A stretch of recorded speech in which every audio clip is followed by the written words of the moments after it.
Let's go mga katropa. At doon naman tayo sa farm plate. Ikot pa ba? Para rotonda talaga, no?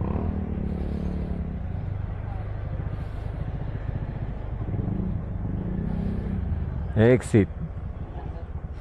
Sir, thank you po.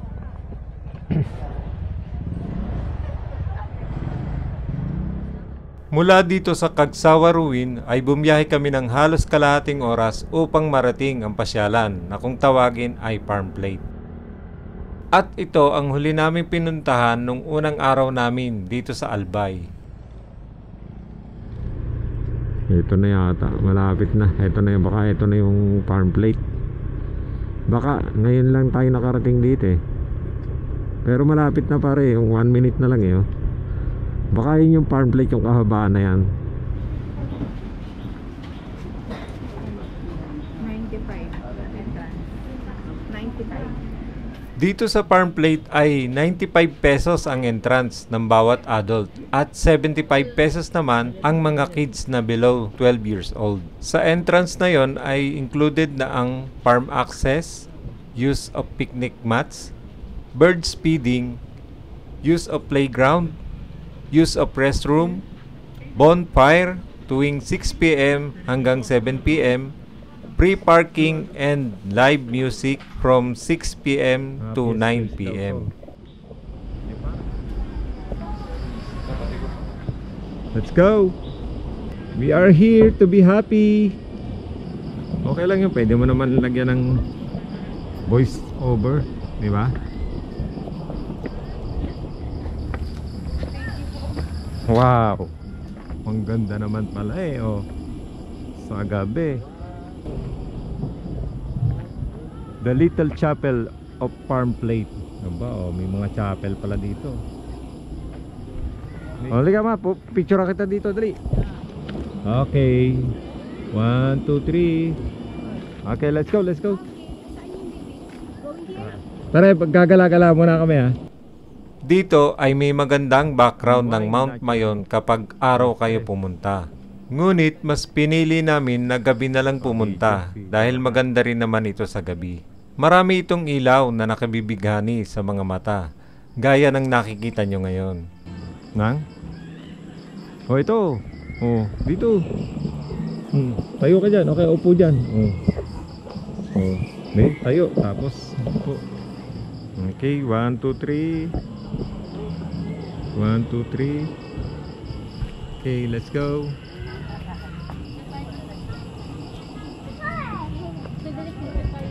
Akit muna tayo dito.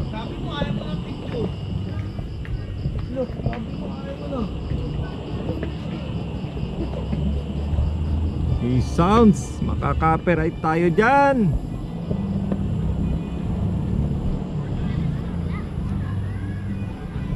Wow.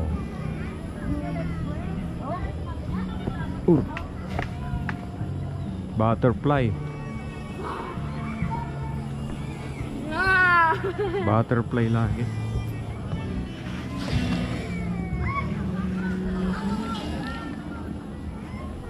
Kita niyo mga katropa, yun oh. Parang ginaya nila sa Japan, yun yung mga parang nakabitin sa taas na merong ano, yung parang ano, yung parang firefly o anong ano.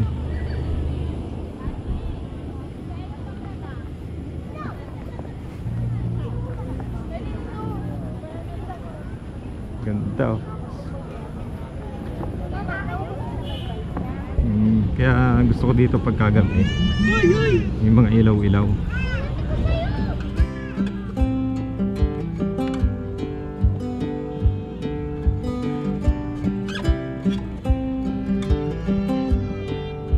Yan lang, may music. Itong barn house nila ang pinakasikat na picturean dito sa farm plate. At sa kaliwang bahagi naman nito ay yung musikero na tumutugtog. Pwede kayong mag-request sa kanya ng paborito nyong awitin para tugtugin niya. Yung kaibigan ko nga ay nagtip pa sa kanya ng salapi kasi ay naibigan daw niya yung tinugtog na musikero. At naalala daw niya yung unang babae na nagparamdam sa kanya ng kabiguan. Kung pwede ko lang sanang iparinig sa inyo ang mga awiting tinutugtog ng musikero, ay iparirinig ko sa inyo upang malaman ninyo kung gaano siya kagaling tumugtog. Kaso, baka makapiright tayo ni YouTube.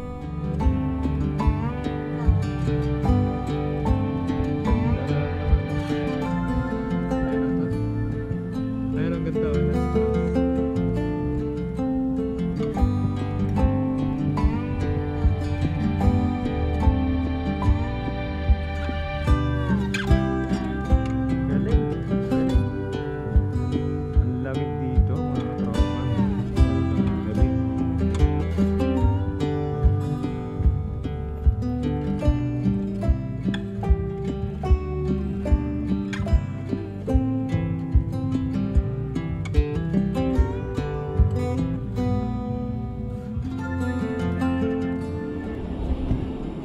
Dito pala may kotse na lokbo-lokbo kasi nauna.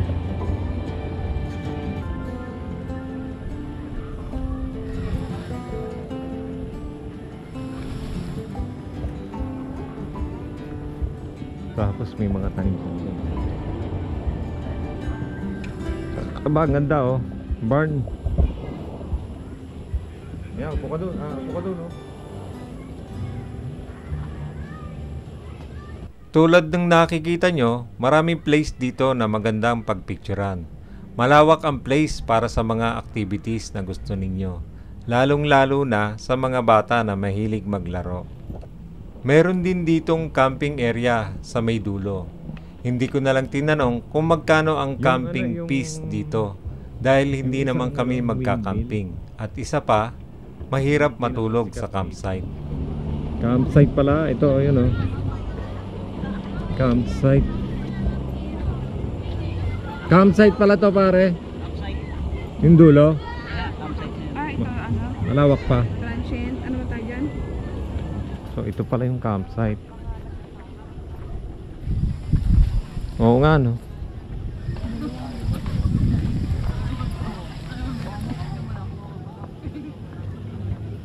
Kanina ba full charge yan yung cellphone mo? Oo. Ay, di ba pagka sina-charge ko ng Campsite, magandang camping dito. Pang bonfire sa gitna. Doon yata yung sa may bandang unahan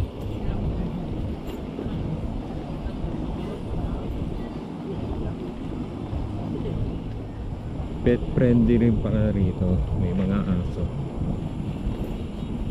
Meron kayong pet na Komodo dragon, pwede rin naman. Ganda may Christmas light dito. Ito yung chapel sa loob ng farm plate. Philippines smallest chapel.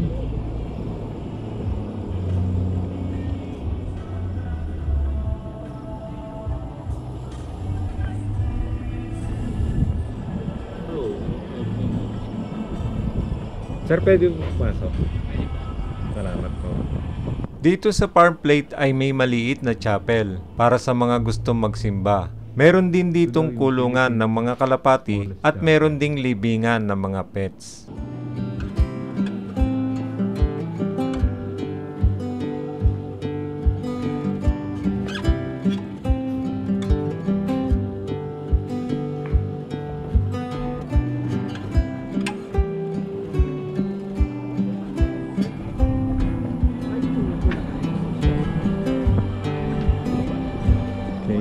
Thank you, sir.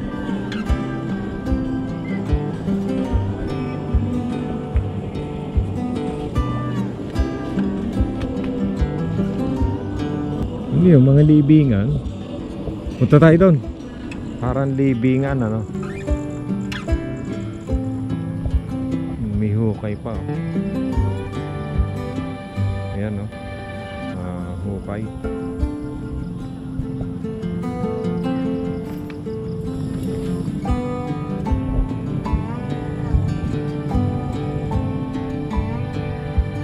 Dito siguro may palibing. Hindi ko lang alam.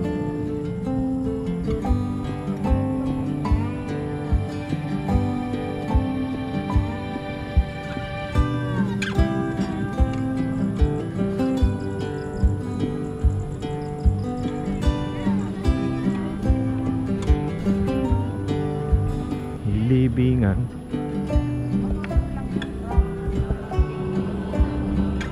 May hukay eh. O ito ma, picture kita dito. Kunyari may pakpak ka. Thank you po.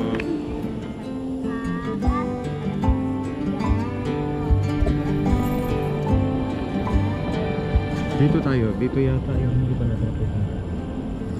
Ganda nga naman kinalatan nilang Christmas light yung ano. Yung pailaw kulay blue. Sari-sari yun. Nakita ng konti. Medyo maliit sa camera. Yan o. Mga pailaw. Ang ganda niya sa actual mga katropa. Tapos yan. Okay. Let's go na dun. So ito na yung dulo. Oh, Pet Cemetery. Ito pala yung ano. Kala ko may nakalibing na tao. Hindi pala tao. Pet Cemetery pala yan. Tunnel of Love oh. So kaya yung Tunnel of Love na yun. So dito pala yung mga pet pala yung nakalibing. So kaya yung ano, yung isa yung windmill. Ba oh, may bahay dito ang kalapate oh. Ayan oh. Lapit ko lang mga katropa. Ayan mga kalapate yan eh oh.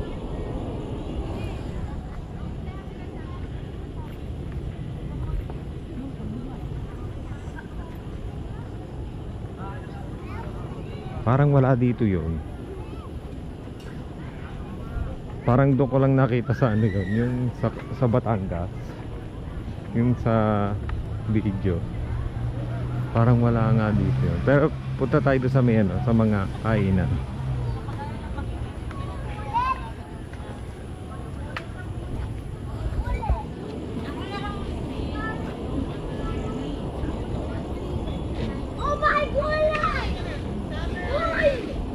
Oh my gulay.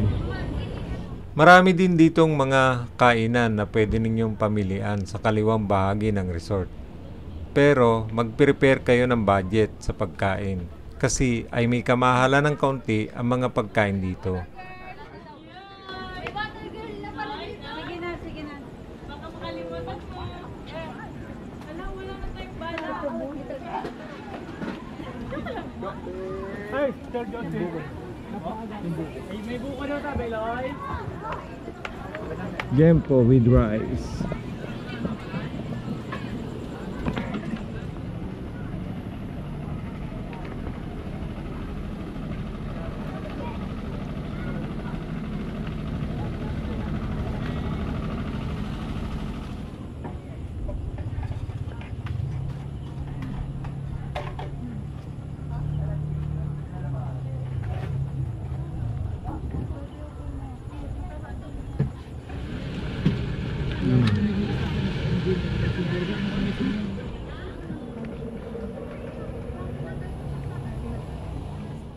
Sinasabi na ito raw ang the happiest place in Bicol.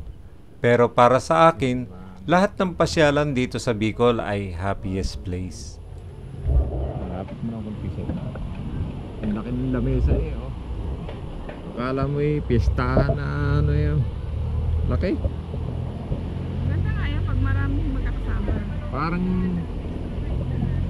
ito yung kamay mo, aabutin mo yung gitna kasama yung ano na dibdib. So yun lang mga katropa ang kabuuan ng farm plate. Hihintay lang namin ni Dora yung order niya na shake. Ano ba yung buko? Mango shake. Yung pataasan naman ng sugar. Oy, lobat na. Thank you mga katropa. Ay, di pala. Ito pala nag-vibrate. Kala ko lobat na yung GoPro. So, thank you mga katropa sa panonood sa aking munting channel. At maraming salamat. Medyo inaantok na ako at nakakapagod maggala. Mula alas 9 ng umaga ay naggagala na kami. So, mainit. Sobrang init kanina. Talagang ramdam mo yung init. Pero dito sa Bicol ay mahangin yung ano yung klima dito. Bagamat mainit, mahangin naman.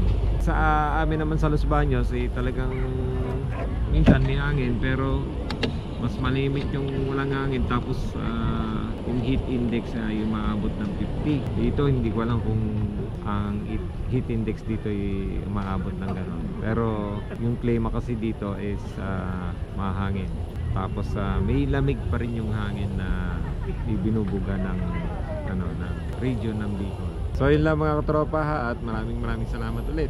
Thank you very much.